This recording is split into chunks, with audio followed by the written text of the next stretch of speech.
Salam sejahtera, selamat kembali ke V-Critic Malaysia. Saya Prem Chetty, your host today. Dalam video ini, kita nak cakap pasal teknik 5 saat yang digunakan oleh Mel Robbins untuk menghentikan sikap menunda.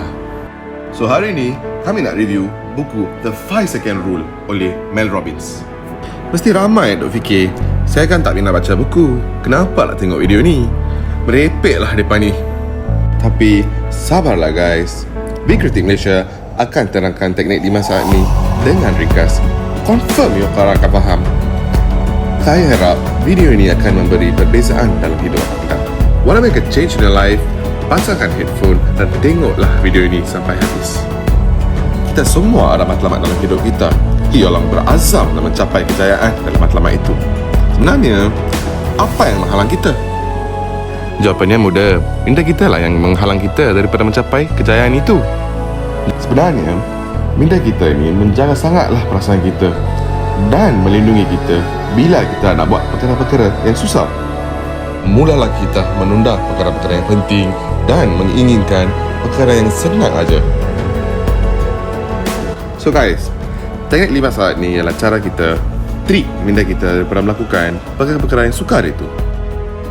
Menurut Mel Robbins, bila kita mendapat sesuatu perasaan atau idea untuk melakukan sesuatu perkara, teruskan mula mengira dari 5 hingga 1. 5, 4, 3, 2, 1. Bila sampai nombor 1, terus bergerak secara fizikal dan membuat kerja itu dengan segera sebelum minda kita memberi macam-macam alasan untuk perkara itu. Pasti ramai yang tengok video ini duk fikir, macam mana benda kecil macam ini boleh menolong kita? Betulkah teknik 5 saat ni? Ya, betul. Kami akan memberi penerangan saintifik dan contoh yang boleh anda guna dalam kehidupan seharian. Dalam psikologi, ada satu istilah yang digunakan, iaitu metakognisi. Memang fancy. Tapi, seperti yang saya terangkan sebelum ni, minda kita memang dibentuk untuk menjaga kita daripada membuat benda-benda yang susah. Tapi metakognisi ini merupakan sebuah teknik yang digunakan untuk menipu minda kita. Betul ya dengar, menipu minda kita. Melalui penggunaan teknik 5 saat, kita bolehlah mencapai keperluan kita. Contohnya, ketika mengemas bilik tidur anda ternampak bil elektrik bulan lepas. Alamak, dah lambat nak bayar ni. Kalau anda menunggu 5 saat untuk bayarnya, kerja itu akan ditangguh ke 10 saat. Lepas tu ke 20 saat. Dan ini akan berlanjutan sehinggalah idea itu dipenuhi oleh alasan. Baik kita habis bersihkan bilik kita dulu, bil elektrik kan nanti pun boleh bayar. Alasan-alasan inilah yang menyebabkan anda tak membayar bil elektrik dan meneruskan aja dengan pembersihan bilik anda. Bila kita guna teknik 5 saat ni, kita akan mengalihkan pemikiran kita ke nombor 5 dan mengacau pemikiran automatik yang sedang berlaku. Pemikiran automatik? Apa tu? Yang ini berasal dari basal ganglia, iaitu bahagian otak kita yang bertanggungjawab untuk meneruskan perbuatan kita pada ketika itu, iaitu kita duduk membersih bilik. Apabila kita dah mengganggu basal ganglia dengan nombor 5, kita akan terus mengira terbalik ke nombor 1.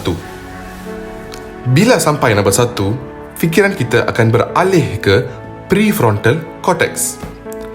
Prefrontal cortex ini ialah bahagian otak kita yang bertanggungjawab untuk mengambil keputusan dan menyebabkan kita bertindak. Kenapa kena kira terbalik tu? Kebetulannya, mengira secara terbalik bukan kebiasaan. Untuk saya memang tak biasalah. Kita terpaksa fokus bila kita mengira secara terbalik. Dan ini ialah cara kedua untuk mengaktifkan prefrontal cortex. Kesimpulan sainsnya ialah kita mengganggu pemikiran automatik di basal ganglia dan mengaktifkan pusat bertindak di prefrontal cortex. Berjayalah kita bertindak. Pasti semua tertanya saya, kenapa nak guna cara ini? Kita semua sebenarnya mengenali tindakan yang perlu dibuat, tapi masih tak start. Misalnya, Hais, I nak timbang berat lah. Bila lah tu? Selalu teringin nak buat duit part time. Macam mana nak start lah? Bila lah nak ada peran nak propose dekat awet yang cun tu? I tahu guys, benda-benda ini memang mudah. Kita masih tak buat sebab terikut-ikut dengan minda automatik kita. Trust me guys, gunalah teknik 5 saat yang mujarab ni dan berhenti fikiran ragu-ragu dan start membuat hari ini juga. Kalau sedia membuat perbezaan dalam hidup anda, buku ini akan menolong dalam perjalanan ke arah itu. Saya sangat-sangatlah menggalakkan korang untuk membeli buku ini. Dan selain itu, buku ini juga membincang tentang kesihatan, produktiviti dan cara-cara menghentikan sikap menunda. Kalau nak tahu lebih, kami telah sertakan link ke video Mel Robbins untuk memahami konsep ini dengan lebih teliti dan juga link untuk official website dia di mana anda boleh purchase buku 5 Second Rule. Kenapa tunggu lagi? Hanya dengan 5 saat, anda boleh membuat perubahan dalam hidup anda. Saya Prabhu Chetty Loginathan, your host today. Kalau orang rasa video ini berguna, tolonglah share, like dan subscribe untuk support kita. Salute from V Kritik Malaysia.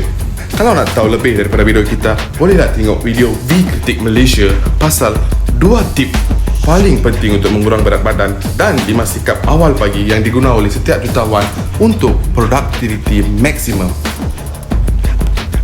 Kenapa tunggu lagi? Hanya dengan 5 saat, anda boleh membuat perubahan dalam hidup anda mulai hari ini. Selanjutnya, kalau nak tahu lebih daripada video kita, bolehlah tengok video V